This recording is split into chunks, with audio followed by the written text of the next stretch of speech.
Apakah sudah tampak di layar Bapak Ibu sekalian PPT saya? Sudah. Sudah. Oke. Sudah tampak. Baik. Nah, sebelum masuk ke pembahasan apa itu Siti, kita melakukan aktivitas dulu ya Bapak Ibu. Aktivitas pertama seperti ini. Di dalam persegi panjang yang merah ini, saya sudah menuliskan sebuah bilangan. Bilangan ini terletak di antara 1 sampai dengan 100. Nah, nanti tugas Bapak Ibu adalah menebak bilangan yang ada di balik persegi panjang merah ini. Nah, untuk membantu Bapak Ibu menebak bilangan ini, maka saya beri kesempatan bertanya untuk semua peserta, maksimal 5 kali bertanya, di mana pertanyaannya hanya pertanyaan yang jawabannya iya atau tidak. Jadi saya akan menjawab iya atau tidak terhadap pertanyaan Bapak Ibu. Jadi tolong pertanyaannya diformulasikan sehingga jawabannya menjadi iya dan iya atau tidak. Jadi Bapak Ibu saya beri kesempatan 5 kali bertanya. Lalu setelah 5 kali bertanya, lalu Bapak Ibu saya beri kesempatan untuk menebak bilangan itu. Apakah sudah jelas aktivitas yang akan kita lakukan Bapak Ibu? Sudah, Pak. Sudah. Baik, kalau sudah silahkan siapa yang akan mengajukan pertanyaan?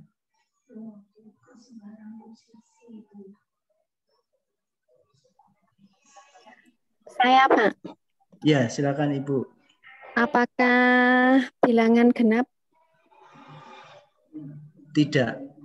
Berarti ganjil. Apakah puluhan? Maksudnya puluhan gimana, Bu? Kan angka itu rentang dari angka 1 sampai 100 kan? Ya. Nah, kan bisa kalau 1 sampai 10 berarti dia satuan. Kalau di atas 10 kan puluhan. Oh, itu maksudnya. Ya. Ya. Ya.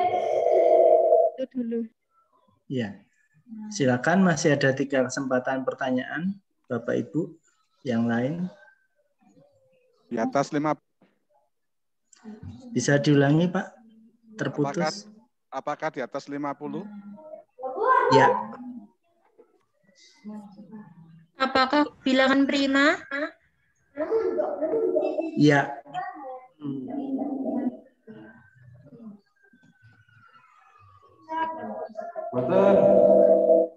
Tinggal 1 pertanyaan Bapak Ibu.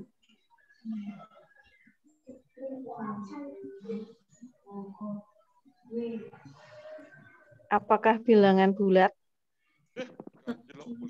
Ya. Sudah 5 pertanyaan. Silakan, ada yang mau mencoba menebak? 53. Masih belum tepat, Bapak.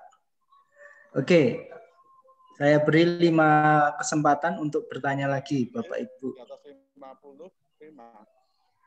Di atas 75. Bisa diulangi, Pak? Di atas 75. Tidak. Di bawah 80, Pak? Ya. Oke, terima kasih. Ya. Silakan, masih ada 3 pertanyaan. Bilangan yang pertama lebih besar daripada bilangan yang kedua? Kan tadi terdiri dari 2 digit. Tidak. Tidak.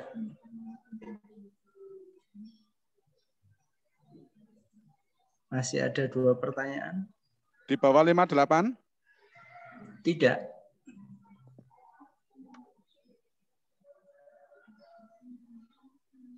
Tujuh 73 ya, Pak? Gimana, Pak? 73 jawabannya.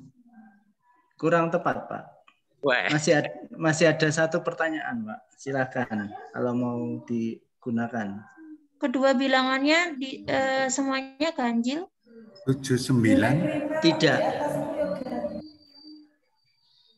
Gimana, Ibu? Keduanya ganjil. Tidak. 64, Pak. 64 kurang tepat, Pak. Ada yang mau mencoba 67. 69. 67. Ibu siapa tadi? 67 benar. 67, Pak. 67. Oke, kenapa Ibu menebak 67, Bu? Prima. Karena tadi di atas 50, kemudian keduanya bilangan prima. Di bawah 75. Kemudian yang depan tidak lebih besar. Oke. Baik. Kita lihat apakah betul 67.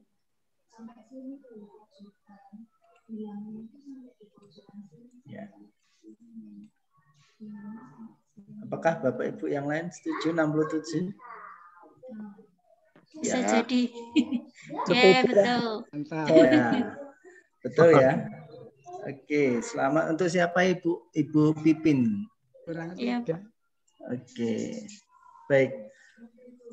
Bu Pipin mungkin bisa bercerita. Apa strategi yang Ibu gunakan untuk menemukan bilangan yang saya pikirkan tadi, Ibu? Tadi sambil menyimak dari jawaban teman-teman, bilangannya lebih besar dari 50, berarti rentannya ya sekitar di atas 50-an. Kemudian tadi ada yang menanyakan di bawah 80 ya, Pak ya? Ya. Ya, kemudian bilangan prima. Ya, kemudian bilangan prima, terus saya tanya apakah yang depan lebih besar? Ternyata tidak. Kemudian apakah keduanya ganjil?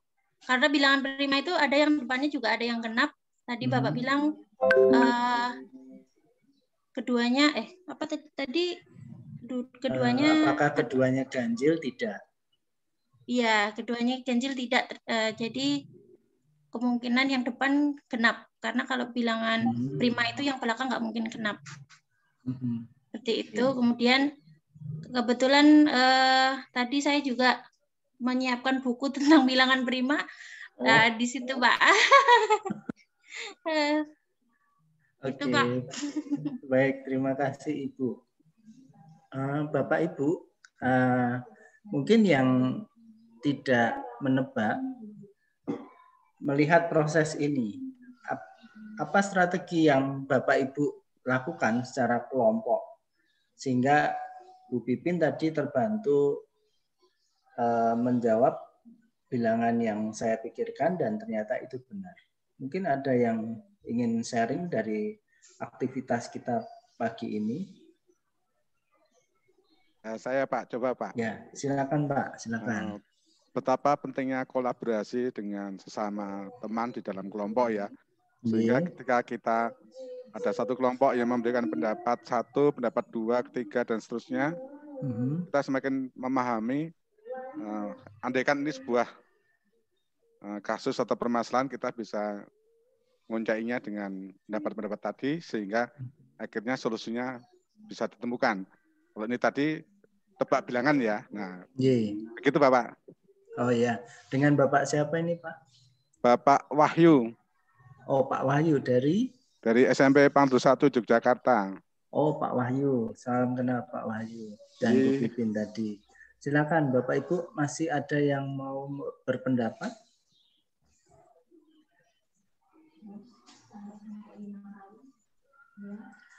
Baik. Ya, silakan Ibu. Dengan siapa Ibu? Saya Ibu Neng Suheti. Ya. SMP Negeri 1 Kandangan Kabupaten Temanggung, Pak. Oh, Temanggung. Ya, dari Temanggung. Silakan Bu Neng. Menurut saya mengiyakan dan mendukung Bapak yang barusan tadi, bahwa di situ diperlukan sebuah kolaborasi. Ketika kita bekerja sama, itu kita bisa saling melengkapi. Nah, dari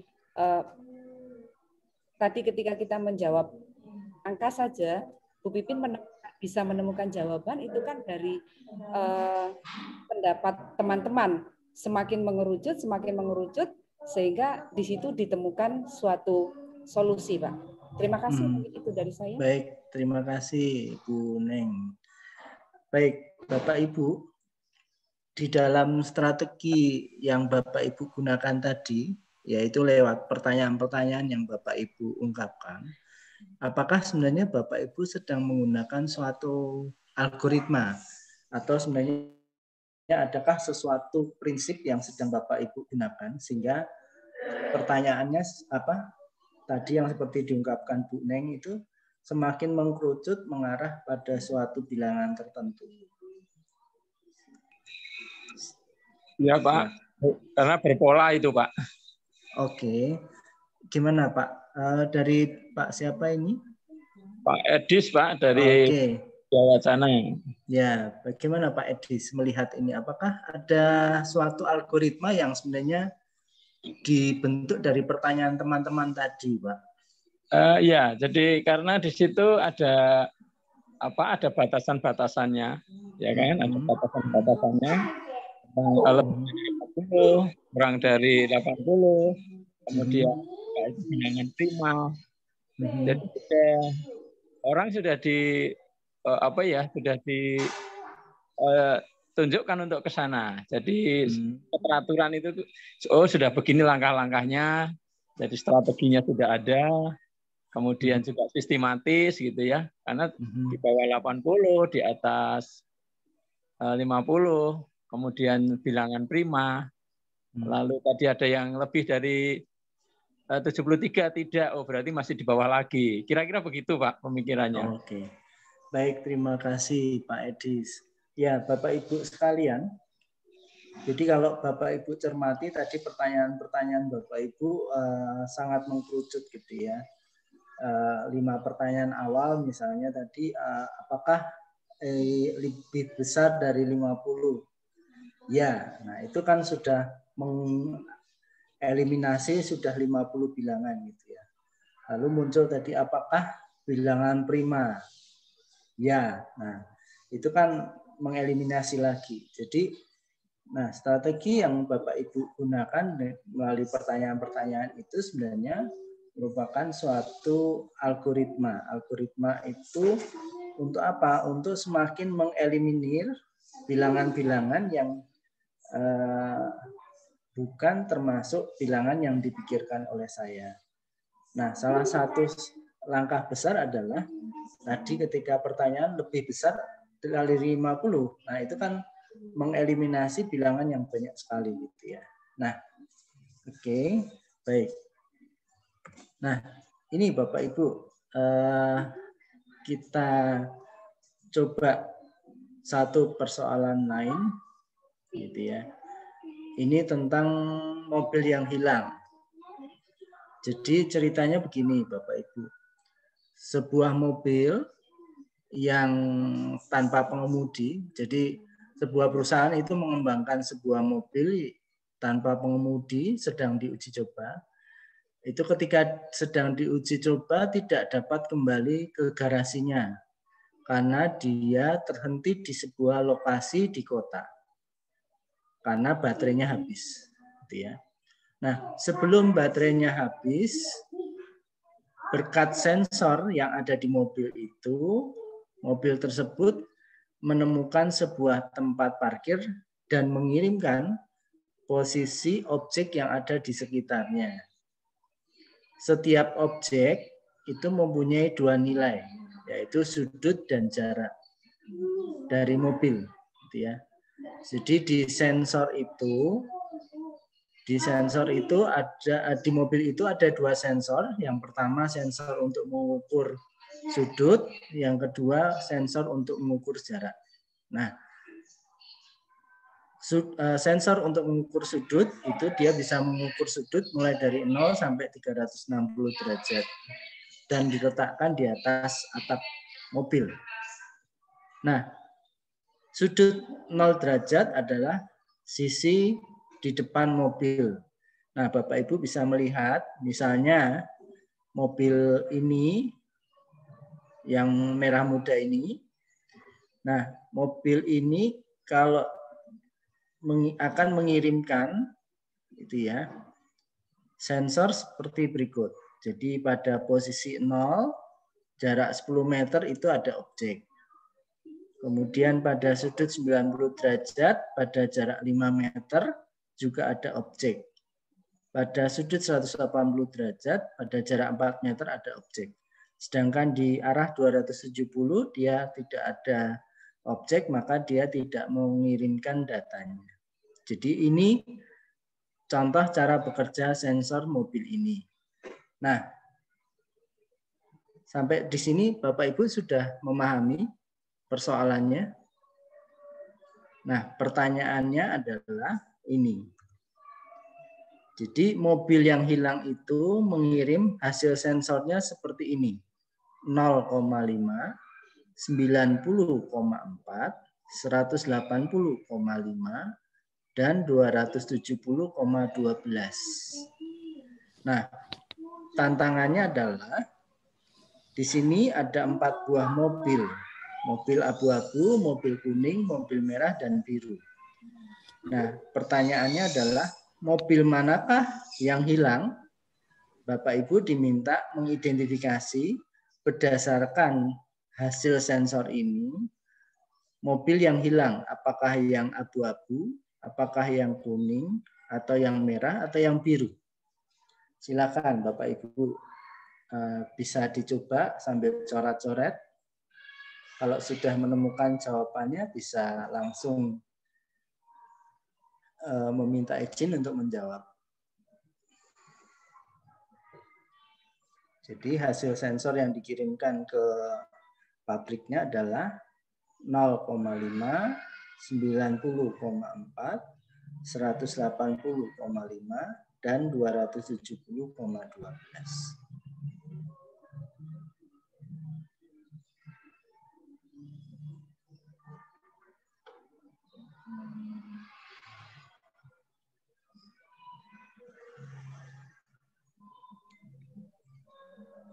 Halo Pak. Ya, dengan Pak siapa Pak? Ini Pak Joko. Dengan Pak Joko dari mana Pak? Dari SMP 5 Banjarbaru. Oke, sudah menemukan Pak jawabannya Pak? Kalau menurut saya mobil merah. Oh, kenapa mobil merah Pak? Bisa bantu menjelaskan Pak alasannya kenapa yang Bapak tentukan adalah yang merah? Melihat data yaitu yang 0,5 dan 180,5.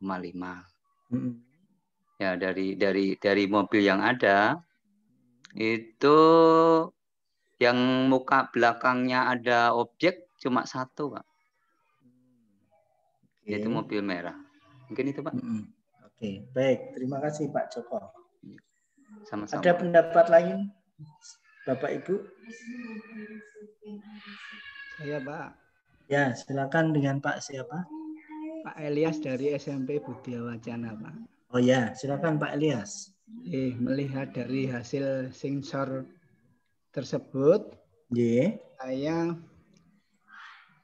melihat mobil biru yang akan hilang karena di depan itu tidak ada objek yang, karena tadi sudah dijelaskan kalau depan itu kan objek 10 meter dari mobil, dia akan memberikan sensor. Nah, ini dari gambar saya melihat lebih dari 10 meter. Maka dia yang akan hilang, Pak. Oh, oke, baik. Terima kasih, Pak Elias. Ada lagi pendapat lain, Romo, Bapak Ibu?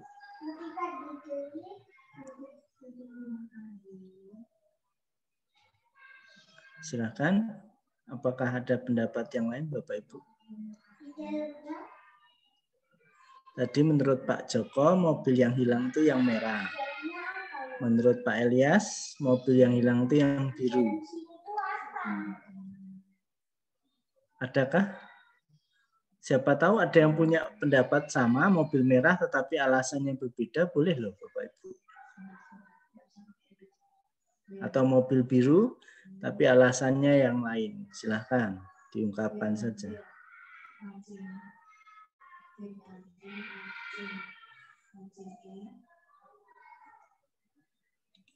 Ada Bapak Ibu?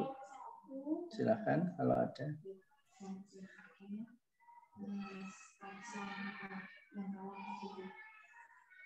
Baik, sekarang kita coba analisa ya Bapak Ibu ya. Kita melihat kode pertama ini. Kode pertama ini kan mengatakan bahwa di depan mobil ada objek pada jarak 5 meter. Gitu ya. Nah, kalau kita lihat mobil abu-abu, apakah ada objek di depannya yang berjarak 5 meter? Kalau kita lihat mobil abu-abu ini, itu di depannya memang ada objek, tetapi jaraknya jauh, gitu ya. Nah, apakah benar jaraknya 5 meter? Nanti kita lihat informasi yang lain, gitu ya. Ini ada kemungkinan karena di depannya ada objek sebenarnya. Lalu yang kuning itu di depannya juga ada objek ternyata. Ini kan suatu objek juga. Ya. Nah, apakah jaraknya 5 meter? Nanti kita bandingkan dengan informasi yang lain. Nah, mobil merah tadi seperti diungkapkan Pak Joko, ada objek di depannya. Mobil biru itu ada objek juga di depannya, tapi jauh sekali. Gitu ya. Nah, kemudian kita lihat tadi yang dilakukan Pak Joko kan melihat di belakangnya. Ini di belakangnya ada objek juga di jarak yang sama seperti yang ada di depannya. Nah, mobil abu-abu itu di belakangnya tidak ada objek. Maka pastilah bukan yang abu-abu, gitu ya. Nah, yang kuning ini di belakangnya ada objek. Tapi kalau kita bandingkan, harusnya objek di depan dan belakang itu sama-sama berjarak 5 meter. Nah, kita lihat jarak ke belakang dengan ke depan itu berbeda. Ya. Maka pastilah bukan seandainya ini yang ke belakang benar 5 meter, pastilah yang ke depan lebih dari 5 meter. Jadi pasti bukan mobil yang kuning. Ya. Nah, yang biru itu pada depannya ada benda, belakangnya ada benda. Tetapi kita lihat jaraknya itu 5 meter. Gitu ya. Maka kalau ini benar objek ke belakang 5 meter, maka objek di depan mobil biru ini pasti lebih dari 5 meter. Karena jarak 5 meter itu hanya sekian. Gitu ya. Maka ini bisa dieliminir. Gitu ya. Maka yang ketemu adalah dari dua indikator ini, tidak lain mobil yang hilang itu adalah mobil yang merah. Ya. Oke, selamat Pak Joko sudah menemukan mobil yang hilang. Oke, baik Bapak Ibu. Nah, dari proses kita menyelesaikan masalah yang kedua ini, bagaimana langkah yang Bapak Ibu lakukan tadi di dalam merencanakan dan menyelesaikan masalah ini, gitu ya. Strategi apa yang Bapak Ibu lakukan sehingga bisa menemukan jawaban ini? Silakan kalau ada yang mau berpendapat men-sharingkan apa yang tadi dibuat dan dilakukan sehingga bisa menemukan mobilnya yang merah.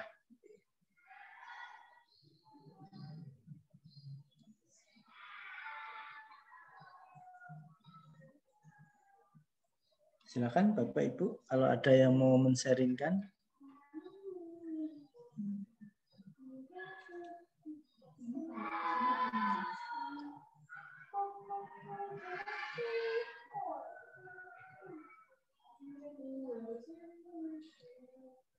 Silakan kalau ada.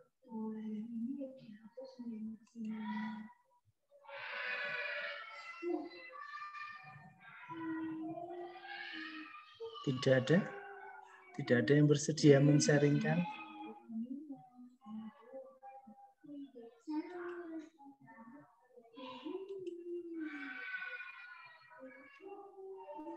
Atau dari Pak Joko tadi yang menemukan solusinya, Pak Joko? Kok bisa punya ide sampai ke sana, kira-kira kenapa Pak Joko? Ya, terima kasih. Silakan Pak Joko. Terima kasih Pak kesempatannya. Yang pertama tadi saya lakukan dalam membaca datanya, ada 4 titik ya tadi ya, 4 titik dengan ini 0,5, 90,4, 180,5 dan 270,5. Nah, setelah saya baca ini tadi saya lakukan yaitu menyesuaikan sudut mobilnya, yang depan yang mana, yang belakang yang mana. Tadi sebetulnya saya juga kesulitan melihat dari gambar ini karena kecil atau gimana. Mobil yang depan itu yang mana, yang belakang yang mana, itu saya merasa kesulitan tadi. Tetapi kalau saya melihat data yang 0,5 dan 180,5 ini adalah satu garis, sehingga sama saja ini. Lalu saya mencari mobil-mobil yang berada di yang depan dan belakangnya itu ada objek dan jaraknya tidak sama ya, jaraknya yang sama ya. Jadi atau tidak terlalu jauh lah, yang jelas seperti itu. Nah, ternyata saya lalu mengambil kesimpulan dari melihat mobil merah, biru, kuning, dan abu-abu ini, yang depan belakangnya ada objeknya, yaitu mobil merah. Maka jatuhlah saya pilihannya yang mobil yang hilang itu adalah mobil merah. Gitu Pak, terima kasih atas kesempatannya. Terima kasih Pak Joko. Baik, ada lagi Bapak Ibu yang ingin men-sharingkan proses yang dialami? Saya Pak. Silakan saya, dengan Bapak siapa? Pramudia dari SMP 2 Muntilan Pak. Oh iya, silakan Pak Pramudia. Kalau menggunakan skillnya, yang dipakai menurut saya adalah abstraksi Pak. Kenapa, jadi Pak? Kalau melihat data sensor itu ketika kita abstraksikan, seperti pendapat Pak Joko, kami juga setuju. Pak Joko malah sudah sangat jeli dengan hanya melihat depan dan belakang. Jarak 5 meter. Lalu kita tambah sensornya yang di sebelah kanan 90 derajat itu sekitar 4 meter dan di sebelah kirinya sekitar 12 meter Pak. Jadi dari informasi itu mengacunya yang kita abstraksi, yang kita ambil bagian pentingnya adalah akhirnya ketemu mobil merah itu Pak. Oke, terima kasih. Baik, terima kasih Pak Pramudia. Baik, masih ada Bapak Ibu yang ingin menambahkan dari apa yang sudah di-sharingkan Pak Joko dan Pak Pramudia?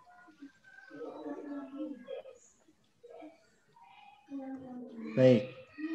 Nah, dari 2 pengalaman Bapak Ibu menyelesaikan masalah ini, kira-kira menurut Bapak Ibu apa yang dimaksud dengan CT sebenarnya? Atau computational thinking ini?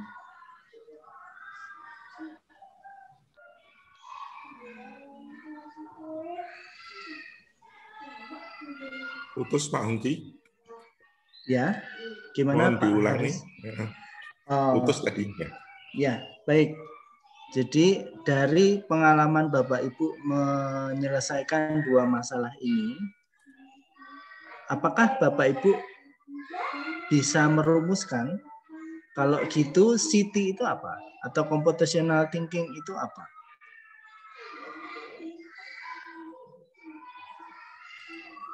Saya coba, Pak. Ya, dengan siapa ini, Pak? Pramudia. Oh, dengan Pak Pramudia. Menurut saya, CT itu lebih ke cara berpikir untuk menyelesaikan masalah, Pak. Oke, suatu cara berpikir untuk menyelesaikan masalah. Oke. Baik, terima kasih Pak Pramudia. Ada lagi pendapat lain Bapak Ibu?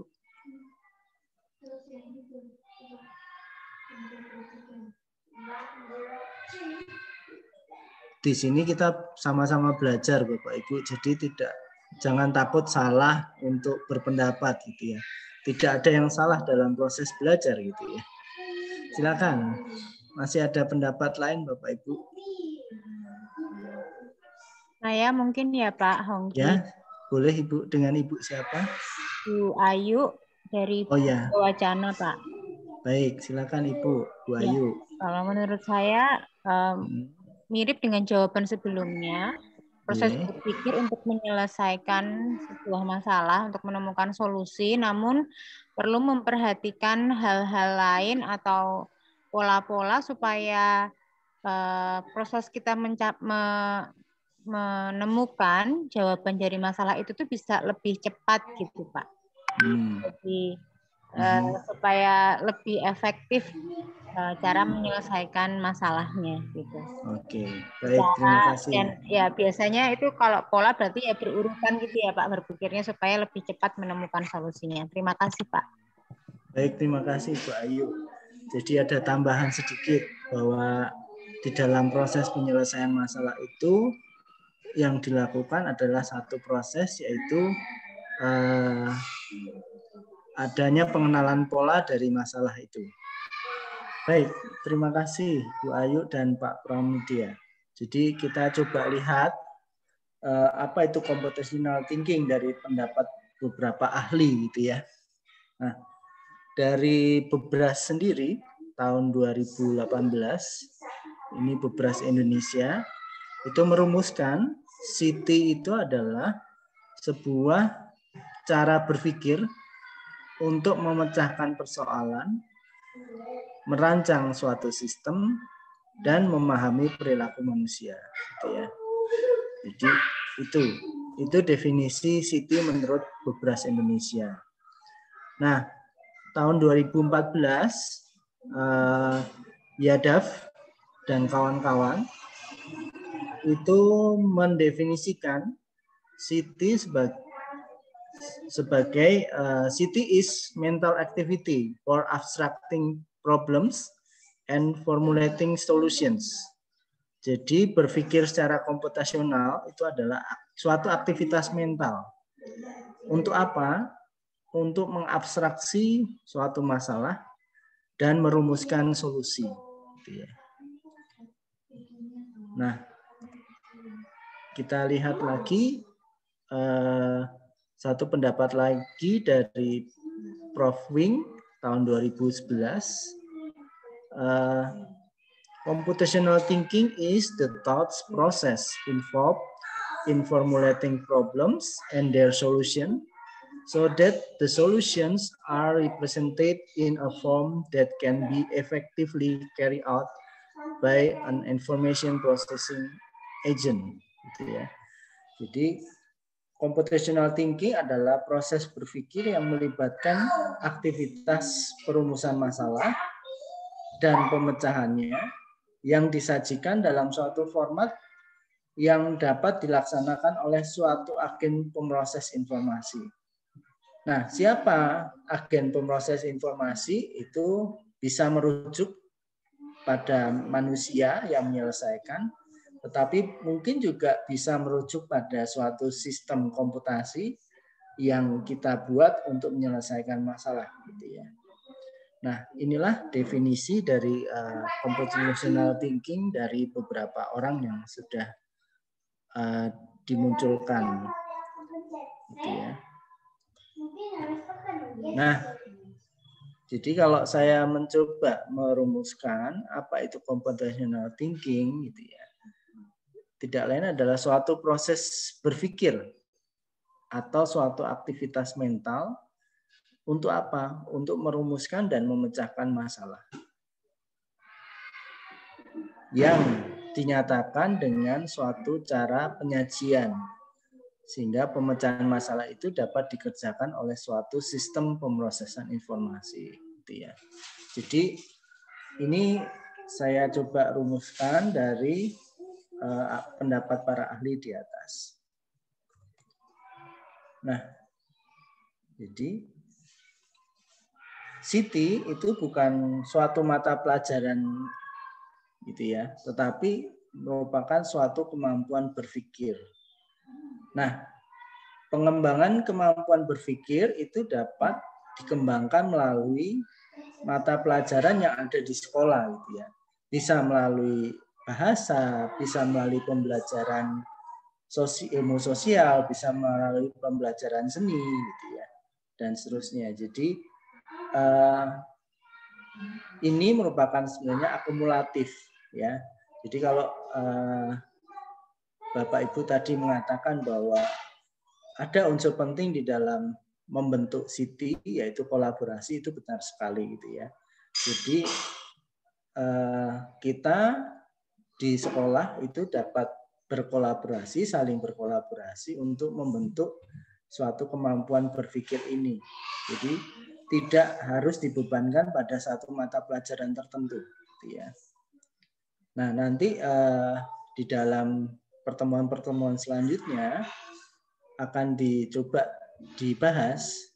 Nah, ini bagaimana kita mencoba mengimplementasikan cara membentuk computational thinking melalui berbagai mata pelajaran, gitu ya. Nah, tentunya kalau kita ingin mengembangkan Siti di dalam proses pembelajaran yang kita lakukan, kita harus mengembangkan suatu metode pembelajaran tertentu di dalam proses penyusunan materi, serta perlu memikirkan bagaimana membuat assessment dalam pembelajaran supaya kemampuan berpikir ini sungguh dapat di-assess dengan cara yang sesuai. Nah, ini pendapat saya, menurut pandangan saya, supaya kita dapat membangun Siti melalui proses pembelajaran yang kita lakukan, maka kita harus melakukan beberapa perubahan cara pandang, gitu ya. Jadi yang pertama, kemerdekaan siswa dalam berpikir. Jadi kita harus memberikan ruang gerak yang cukup luas bagi siswa untuk melakukan eksplorasi. Eksplorasi terhadap apa? Terhadap fenomena, terhadap masalah, gitu ya. Biarkan mereka mencari informasi yang cukup banyak untuk memahami materi, untuk memahami masalah, gitu ya. Jadi jangan kita membatasi gerak siswa ketika mereka mencoba mencari banyak informasi untuk memahami masalah. Karena ini sebenarnya step awal bagi siswa untuk mencoba mencari solusi terhadap masalah itu. Ya. Tentunya informasi ini juga mereka perlukan, mereka perlu gali juga ketika mereka mau mencari solusinya. Ya. Nah, jadi langkah pertama maka yang harus kita ubah adalah siswa itu sekarang harus dipandang sebagai orang yang belajar. Ketika siswa sebagai orang yang belajar, maka dia harus diberikan ruang gerak yang cukup luas untuk bisa melakukan eksplorasi, gitu ya. Lalu yang kedua, materi pembelajaran itu harus dipandang sebagai sarana siswa untuk belajar, bukan sebagai tujuan belajar. Jadi maksudnya begini Bapak Ibu. Jadi selama ini kan kita mengajar itu selalu dikhawatirkan, wah materi saya nggak akan selesai kalau prosesnya dilakukan dengan seperti ini. Gitu ya. Siswa belum bisa belajar tentang ini. Nah, itu berarti kita masih memandang materi itu sebagai tujuan untuk belajar, bukan sebagai sarana. Nah, kalau kita memandang materi ini sebagai sarana, maka kita harus berpikir menyampaikan bagaimana caranya materi ini bisa kita sampaikan ke siswa hingga dia nyaman dalam menerimanya. Di samping itu dia juga sebagai seorang pembelajar yang aktif, bukan sebagai pembelajar yang pasif. Nah, yang ketiga, pendampingan bagi siswa ini harus bersifat individu. Mengapa? Karena pengalaman belajar yang dibentuk oleh siswa dari lingkungannya, dari orang-orang terdekatnya, itu bersifat unik. Nah, keunikan pengalaman siswa ini tentu membangun keunikan konteks setiap individu. Maka ketika kita menyodorkan suatu masalah, yakinkan bahwa masalah itu sungguh dapat dipahami oleh siswa berdasarkan konteks yang dia alami. Karena salah satu kunci di dalam problem solving itu adalah siswa memahami konteks dari masalahnya. Nah, kemudian setiap pengalaman itu harus dimaknai agar menjadi pengetahuan yang dimiliki seseorang. Jadi proses pemaknaan itu merupakan proses penyadaran apa yang dia pahami. Jadi kalau Bapak Ibu tadi ketika selesai menyelesaikan masalah, lalu saya akan mencoba memandu sebenarnya melalui pertanyaan-pertanyaan refleksi dari pengalaman itu apa makna yang bisa Bapak Ibu peroleh. Jadi misalnya tadi ketika melakukan aktivitas pertama menebak bilangan, maka saya mengajak Bapak Ibu dengan pertanyaan refleksi, apa strategi Bapak Ibu yang Bapak Ibu lakukan tadi sehingga bisa menemukan bilangan yang saya pikirkan. Nah, dari sini sebenarnya proses pembentukan pengetahuan terjadi. Jadi Bapak Ibu kan mengingat kembali